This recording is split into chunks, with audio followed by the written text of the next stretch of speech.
football, the red zone is where a team has to make small adjustments to ensure victory. As you approach retirement, you also need to make small adjustments to ensure success. This is the Red Zone Retirement Program with registered investment advisor and enrolled agent John Mears of Mears Money Management. It's time once again to get into the podcast with Coach John Mears and myself here on Red Zone Retirement Program. Coach, tax time. It is tax time. Yeah. As we're recording this, it's in the middle of tax time. And so, yeah, I'm working a little bit more than usually at the rest of the year. But it's to me, taxes are I've said this in other podcasts, the elephant in the room when it comes to financial planning. Sure. It is one thing that when I've said this to many people, when the market goes down, the market comes back up. But when taxes are taken from you, they're gone forever. Yep. So we need to do our best to minimize taxes legally and ethically as much as we can. There are a lot of opportunities there where we can do it legally and ethically. It just takes work. Yeah, we got to do it. And it's a big elephant. And if you got kids and you ever had kid jokes, how do you eat an elephant? One bite at a time, right? So, yes. So what we're going to talk about is 2025 tax breaks, right? So obviously 2024 is what you're doing, right? People are working on their 2024 stuff. Yes. Not a whole lot you can really do, in regards to that at this point in the game. But let's talk about just some of the numbers from last year, how they're, playing into this year's numbers. Obviously at this time we're taping this podcast, we still don't know if the TCJA is going to get extended yet or not.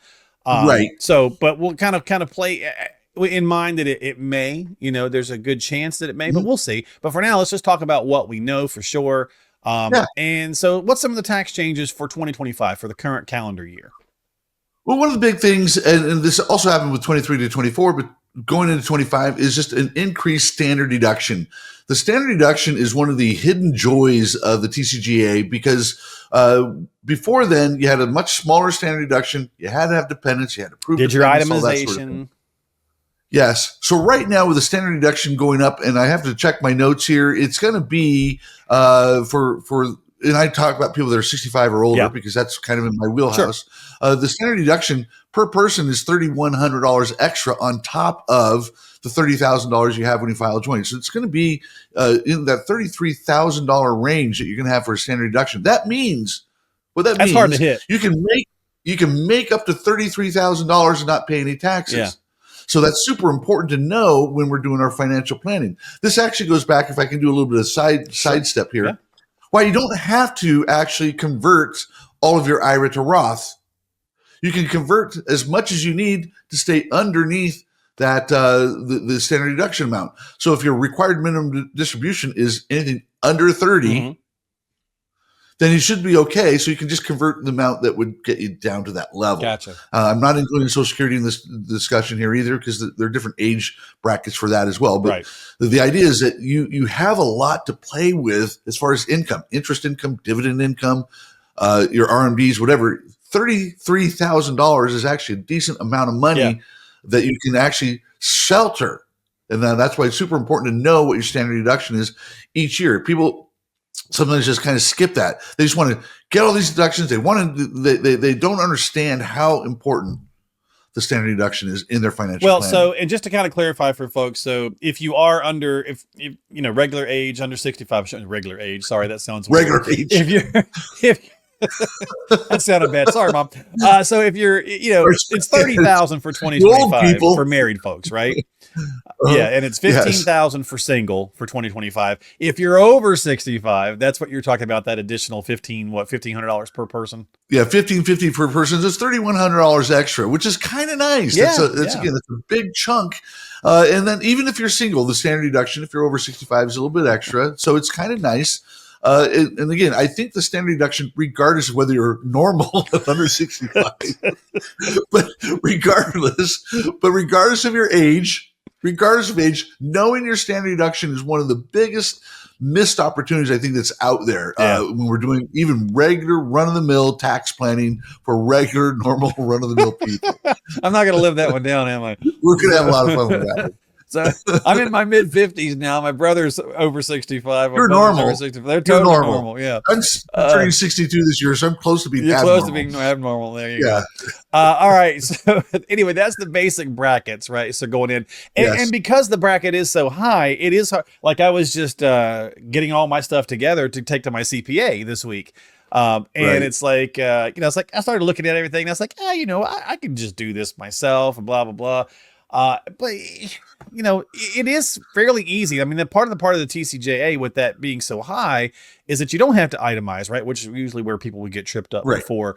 But I don't know. I think, if you're working with a CPA and you've been doing it, it's just like, you know what, let the professionals handle it. I always have something I tell people because I'm not looking for new tax business these days. And so I do tell people, if you can do it on your own, all the more power to you. I always ask them though, what is the screwability factor here? When you're trying to do it on one of the, don't mean to mention the TurboTax or TaxSlayer or H&R Block online. Right. There's a lot of different, and they're all fine. They're all good, except if you screw up on them. Right. The screw up is usually pretty major. There's a great line from a comedian years ago. This was probably back in the late 80s, early 90s. He's like, you ever notice with those H&R Block things? And again, not picking on them, right? But it was just that they always put, should you get audited, H&R Block will not, show up in any legal capacity. But they do say we'll go with you to the audit. And he's like, what? As a well-dressed friend? Like, what's the point, So right. So but you do want to have, I mean, again, depending on your situation, right? Depending on how many things you have. So like to your point, I went on to one of the softwares thinking I could do it myself. And it asked a couple basic questions. What are the different documents that you may need to access based on the stuff that you have personally? So I clicked on the few things that I knew that I had to put in there. And when it automatically gave me what the price was going to be roughly to complete it before I went through it. Well, it was the same exact thing, actually a little bit more than my local CPA charges me. Correct. So I can now go to the local CPA, hand them these things and say, okay, make sure that, that I don't screw this up. And plus I get the personal interaction, which I find personally, I appreciate that. Yeah, it's funny. Years ago, when these softwares were the desktop software was coming out, and they didn't tell you that, by the way, this is only for federal only, not counting your state tax return. And by the time, and I'm aging myself, but I remember looking at being $200, and I was charging $300. Right. So basically, you're paying $100. And they all advertise now like $50, $40, $50, $70 or whatever. But that's for people with just a W-2, right? Yes, it's this super simple stuff. If you're going to use one of the desktop softwares or online software packages, it's going to be a couple $100. It just is. So, this is also kind of funny. If you're using the super cheap one, believe it or not, you don't have the ability to print your own tax return. I'm dead serious. You can file, but you actually can't print a tax return for yourself, which is just wild. Yeah. So it's just kind of crazy stuff. And again, if you have just one W-2 and that's it, fine. Sure. But if you have anything beyond where you do itemize or you do have a business, again, I think the screw-upability factor and the penalty, if you will, for a screw up is greater than the $400 or $500 you're going to pay for an accountant to go. And all the side gig stuff now too, Coach, right? So people doing Uber or DoorDash or selling stuff online.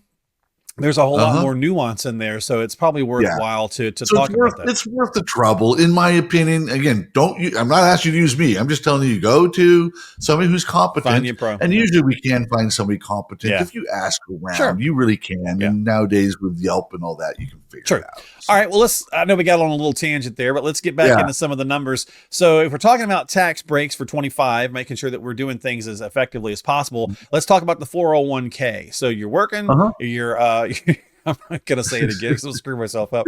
But you're still working, so you're contributing, right? So what's some of the numbers to think about?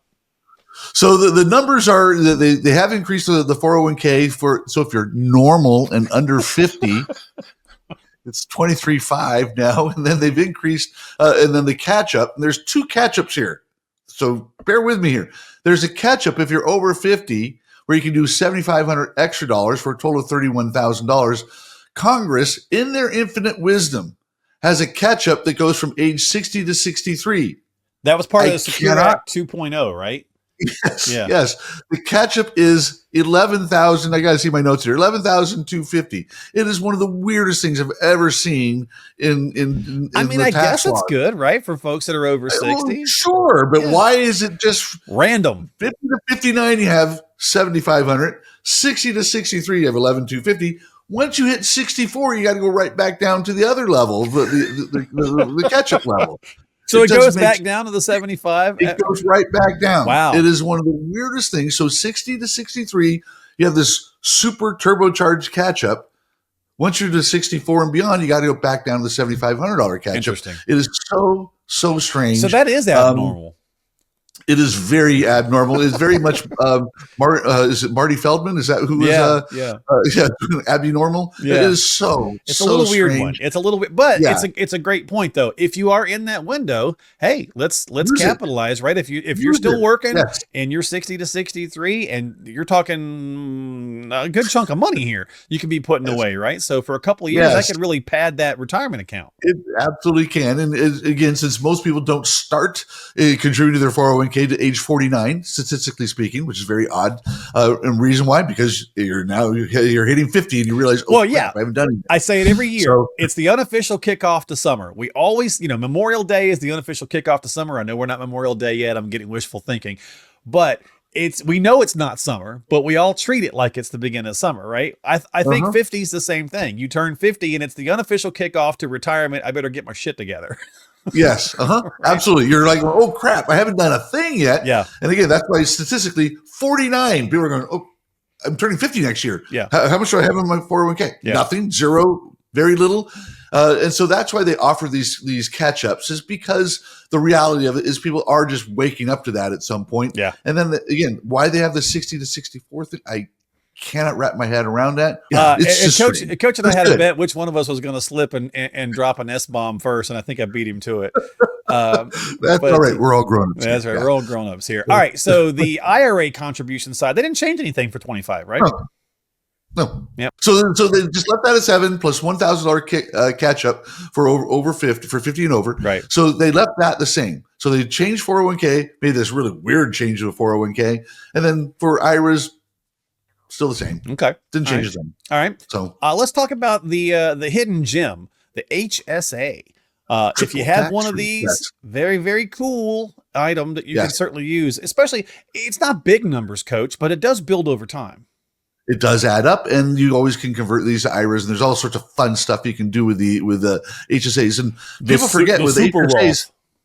Yeah, it really is. And one thing I always try and point out with HSAs that people sometimes forget, it does not. You can actually use the HSA to reimburse you for medical expenses you made years before. It does not have to be the same year. So it's one of those weird things where you can contribute to your HSA. It can grow. You can say, hey, I got my medical bill here for, teeth whitening or whatever. And you can wait and reimburse yourself after you've had some growth from the HSA. It is a weird, odd thing, but HSAs are I saw fantastic. a story years ago about a guy who bought himself a sailboat with his HSA money. And I was like, how is that legal? Because he had the receipts for his medical procedures through the years. And then he was just able to pay himself back. And then with the money he got himself back, he because it was for a proper expense, for medical expense, because you do have to use it for that, right? But you have to have documentation. That's the thing. Yeah. So even though I'm sure he paid for it when he was 50 just to make up a date. Sure. And then he actually reimbursed himself when he was 70. Right. That had grown, and he was able to, and again, he had accumulated probably thousands of dollars of medical expenses over the years, waited for the HSA to grow, and then reimbursed himself in a huge chunk later on down the road. And that money, again, you had the receipts for the qualified medical expenses. Right. It is what it is. So HSAs have increased $150 for individuals. The limit is up to $85.50, and then there's $1,000 catch up for so it's $150 for the increase from the prior year, but for families it's $250, right? Yes, I'm sorry, I misread that. That's You're okay. 100% correct on that. Yeah. Yes. So it's $85.50, and then for 55 and older, this isn't 50, it's 55 and older, it's $1,000 extra as well for the catch up. So, but you're talking year over HSAs year, right? I mean, so if you think about this for a couple of years, that can add up. Yes, it can. Yeah. So HSAs, again, they're the super secret way to build up wealth because, again, it's triple tax free. You get a tax deduction, yep. and it grows tax free, and then you pull it out tax free. So it's tax free, tax free, tax free. Which is nice. That sounds very good. I like that. Yes. All right. Good. So which of these tax changes or just things do you think has the biggest impact, Coach? Like if you're if you're checking out the video and you're thinking, hey, it's March of 25, I want to make some changes, to my, if currently working or whatever, what's something that people can do that kind of has, will have a good impact for them through the year? I still think the increase in the 401k is it, and especially that weird catch up between 60 and 63 is it's just, again, it's strange, but it's a big, big bump, and you can do it for 4 years. Yeah. So I think that to me is the one thing that is different, that is probably the most impactful of all things. Now, we had mentioned at the beginning of the show that there's some things that they may be extending or renewing that we need to keep an eye on, and I do think that the proposed idea of not taxing Social Security will be a game changer, but that has not been changed into law yet. And we're going to keep our eyes on that this year. Other things that they're proposing is extending what we call bonus depreciation in the tax world. There's other things they're trying to do that they're proposing. So that would be huge. But right now, folks, they haven't done that yet. Yeah. So for right now, what we have on the books, that 401k bump is pretty cool. It's several $1,000s. It's $4,000 or so more. So it's a pretty big bump. So you want to take advantage of that over that period of time if you can. And I guess we should mention too, Coach, if you are still working and you're a high net worth earner and you're thinking, well, the Roth stuff, I get those limitations. If your company offers that 401k Roth option, that helps you bridge that gap. That's a great hybrid tool. Yes. And something I talk to people all the time is what we call the mega backdoor Roth, which is the after-tax 401k. So even if you've contributed the max, we'll say $31,000, a lot of employers, and they are not always just the big employers, they could be small companies as well. They will allow you to do an after-tax 401k contribution, and I'm going to rough it here because things change here, but you can contribute another $35,000 on top of that to a 401k. Now, it's technically not a Roth 401k. It's just an after-tax 401k with Roth characteristics. But what you can do with that is also you can contribute that because it has Roth characteristics. Most 401ks allow for in-service distributions. You can actually just roll that over to a Roth IRA right now, contribute to it, and then roll it over, and you can do it right now in real time. Yeah. So if you're still working, right, you can do that from the job that you're currently at. You can't do something like that from a prior one that you have laying around. But it can be so whoever you're working for right now, it could be ABC Graphics, it could be something wherever you're at. If you're maxing out your 401k and your budget allows you to go beyond that, that's a great opportunity. And the slang, if you want to Google it, is the mega backdoor Roth 401k. Is something where you can actually contribute, because you can't really contribute directly to a Roth because you make too much money. Yeah. So you contribute to the 401k and then you just convert it. All right. Now. Well, if you've got questions about this stuff, and you probably do, because there's a lot of nuance to it, again, please make sure that you're checking with a qualified professional, somebody who can help you with all the different pieces. John's been doing this for many, many years, so he's a great resource for you to tap into. I'm not normal. He's not normal at all. He's an enrolled agent with more than 25 years of experience specializing in tax planning strategies to save clients money. He's a fiduciary financial advisor. So a great resource for you to tap into. As always, we certainly appreciate you checking out the podcast. Don't forget to subscribe to us on Apple or Spotify or YouTube. So you can check out some shorts that come out. You can check out full videos and so on and so forth, and catch new episodes when they come out. So the little notification bell, subscribe and ring that little bell so you catch those new things as they come out. As always, there's going to be links below in the description. So if you want to go book some time with John, you can find it at bookachatwithjohn.net. That's bookachatwithjohn.net. But again, we'll have it all in the link descriptions below, so that just makes it easy for you. And other than that, I think we're good, Coach. Thanks for hanging out. Yes. It down. Yes, a lot of fun. Yeah, man. And allowing me to stick my my foot in my mouth for the episode. So certainly appreciate it. But good information as always. I appreciate talking with you. So don't forget to subscribe to us. We'll see you next time here on Red Zone Retirement Program. Certainly helps the channel. So share it with others who might benefit from the message as well. And we'll see you next time. Thanks so much. John has a couple of free books, Diffuse and Tax-Free Retirement in California, that reveal exactly how you can experience zero taxes in retirement and overcome the IRS lien on your 401k, IRA, and 403b, which could threaten your future lifestyle. These are complimentary, so all you have to do to pick these up 100% free is just stop by rescuemyretirement.net That's rescuemyretirement.net. Fill in the basic info and he'll ship those out to you immediately. That's rescuemyretirement.net for a copy of Diffuse and Tax-Free Retirement in California.